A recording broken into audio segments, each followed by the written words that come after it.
What is good, y'all? What is up? Oh, whoops.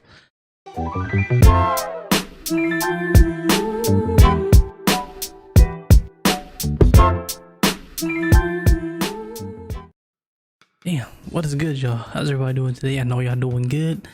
I just know now. I just hit 100 subscribers. Now I know in this day of age of YouTube, 100 is like this bottle cap is worth 100 subscribers. But to me, it's like 100 people went ahead and clicked that red button. It's like, this guy kind of cool. And I thank all of y'all for that. Now we're family now. We are family. We have a bond now. Forever and ever. Until y'all press unsubscribe. But it's okay because y'all still my family.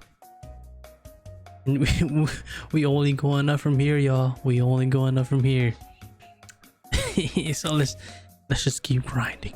Lines dead. Let's go. Let's grow together. Let's go. Today's video, Clone Wars recap. Now the final season of Star Wars: The Clone Wars is coming out. I'm not gonna lie, I did watch it here and there, but I only watched like the good parts, like, you know, the Darth Maul Obi-Wan thing when Obi-Wan was a bounty hunter, Obi-Wan's little girlfriend. Whoa, why is my camera frozen? Whoa, what the? Oh, Obi-Wan's little girlfriend, and then the Ahsoka arc at the end. And now the final season's coming out, and I actually want to watch it. I'm like, you know, just watch it all the way through, only because it's kind of leading up into episode 3, Revenge of the Sith, and that's my favorite movie, Star Wars movie, the number 3. I don't care what anyone says, this is how it is. So it's a recap, because I know y'all don't remember everything. Don't lie to me, unless y'all just be watching it every now and then. But yeah, let's just watch it. Let's watch it. Are y'all, hold on, are y'all ready?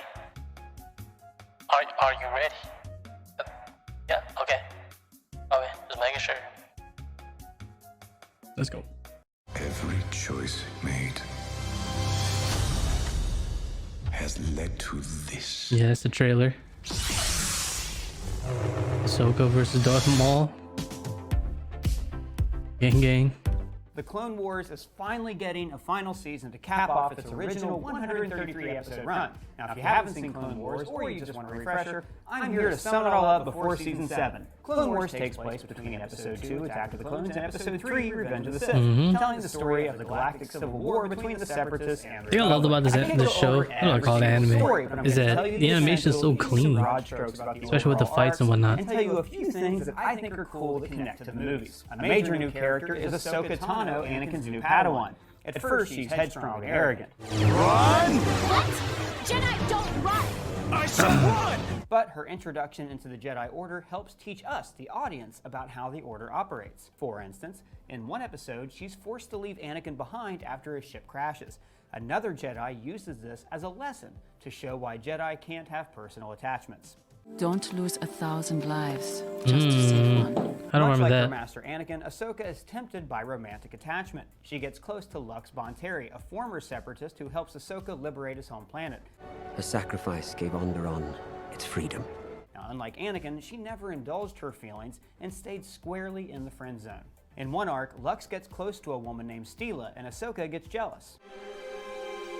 I don't remember that. Great.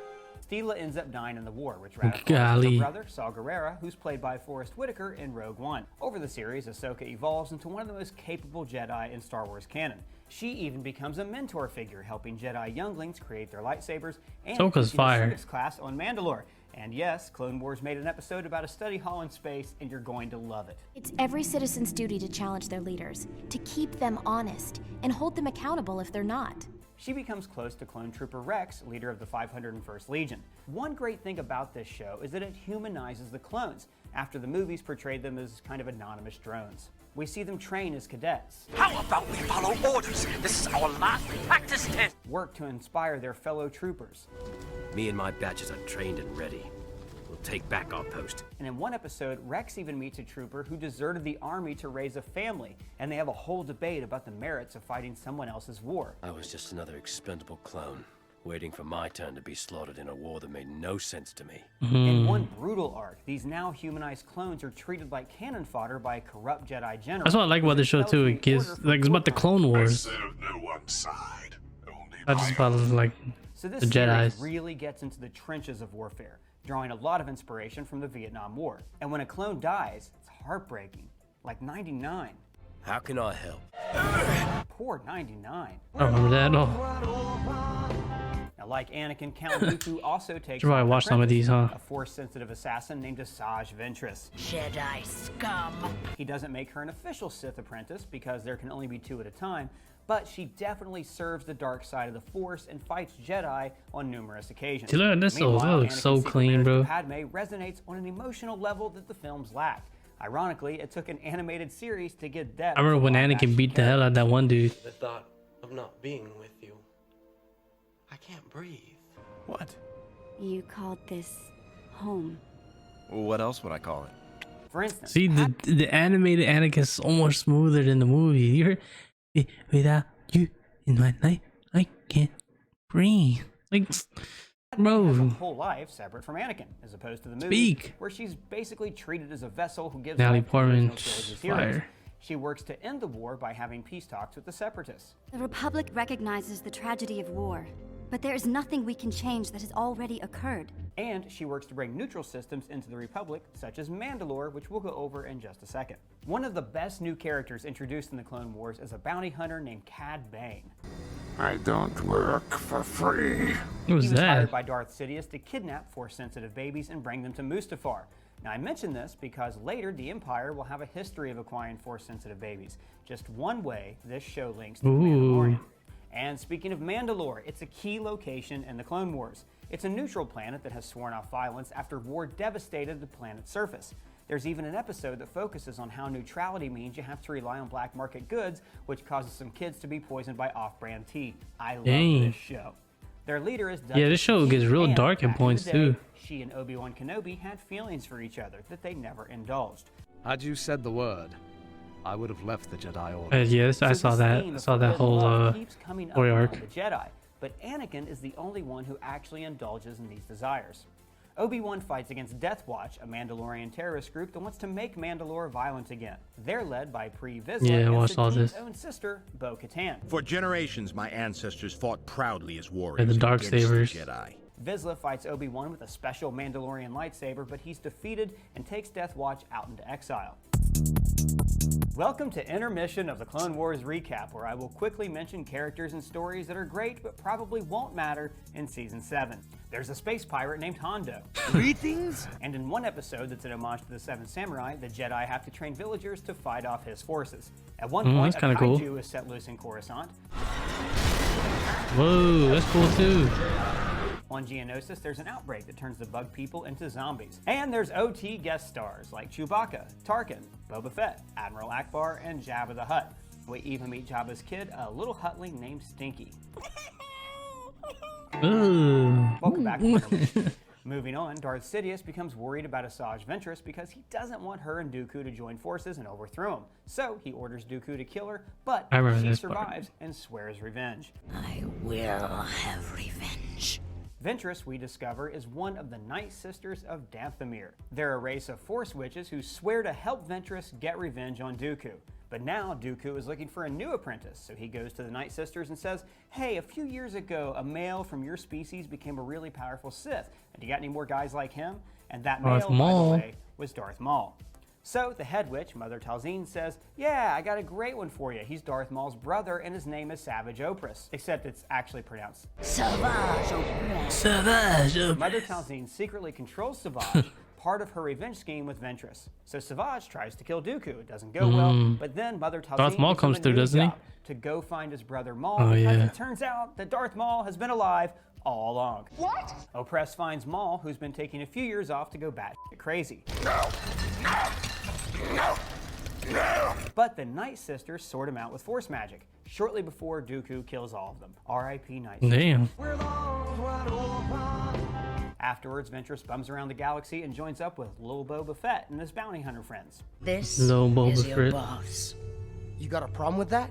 My name's Boba. Darth Maul and his brother Savage want revenge on all the people who did them wrong. You know, these guys. Maul teams up with Death Watch, agreeing to help their leader Pre Vizsla take over Mandalore if he helps Maul get revenge on his enemies. We can help you reclaim Mandalore. And punish Kenobi for his trespasses. So they go on a rampage across the galaxy, attacking gangsters and consolidating their crime syndicates into one Darth Maul organization got so that much Darth Maul swag. controls. They even attack Jabba's palace on Tatooine. The gangsters attack Mandalore, which has basically no army, so Death Watch can show up and save the day. And it works. Vizsla's crowned king or whatever, but then Maul double crosses him and conquers Mandalore for himself. Bo-Katan leads a Death Watch rebellion, Mandalore's plunged into civil war, and Obi-Wan arrives to help his one true love, Duchess Satine. But then, Maul finally gets his revenge, and Satine ends up like that other Satine. Later, Darth Sidious shows up, kills Savage, and tortures his former apprentice.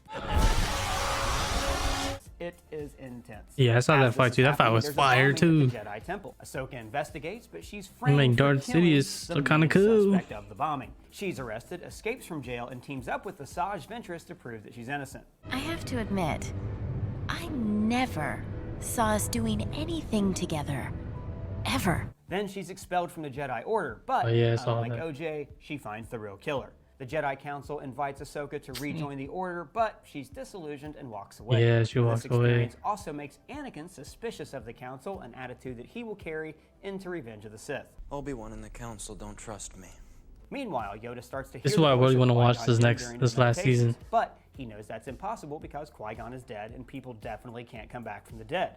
So he goes on a quest where he faces off against the dark side of himself, kind of like Superman 3, and also fights off the spirits of Dooku and Sidious. Then 5 Force spirits put Yoda in touch with Qui-Gon so he can teach him how to turn into a Force ghost when he dies.